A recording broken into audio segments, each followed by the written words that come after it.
হবিগঞ্জের বানিয়াচংয়ে অকাল বন্যায় তলিয়ে গেছে ৫০০ একর জমির ফসল।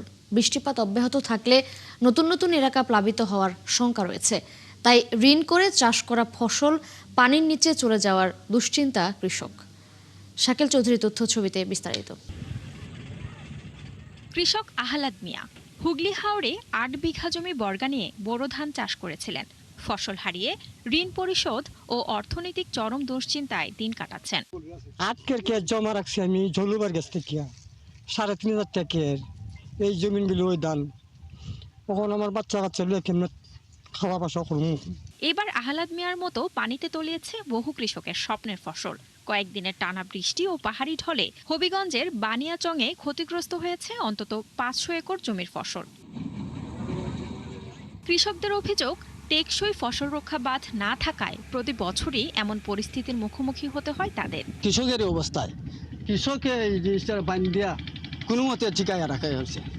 যদি আর কোনো আর ২-৪ করে পানি পারে তাহলে হাজার হাজার জমি যেগুলো নষ্ট হইব।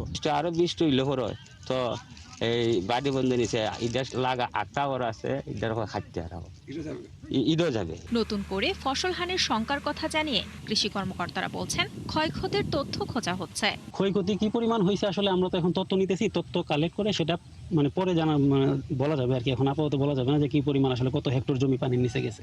আমাদের জায়গার একটা প্রকল্প, এটা পরিকল্পনাধীন আছে। আমরা আশাবাদী যে এটা দ্রুতই পাশ হবে। অর্থ বছরেই শুনছিলাম যে পাশ হবে। এক্ষেত্রে আমাদের 2টা হাওরও দেওয়া আছে।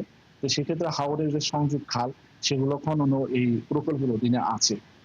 আমরা চেষ্টা করতেছি যে যদি এই প্রকল্পের মাধ্যমে আমরা আরো একটা হাওর ইনক্লুড করতে পারি তাহলে সেগুলোতে আমরা যে সংযোগ খালগুলো আছে এগুলো খনন করলে পানিটা দ্রুত বের করতে পারবো। কৃষকদের দাবি, দ্রুত এসব হাওরে স্থায়ী ও কার্যকর ফসল রক্ষা বাঁধ নির্মাণ করা হলে প্রতি বছরের এই ক্ষতির হাত থেকে রক্ষা পাওয়া সম্ভব। শান্তা ইসলাম, ৭১।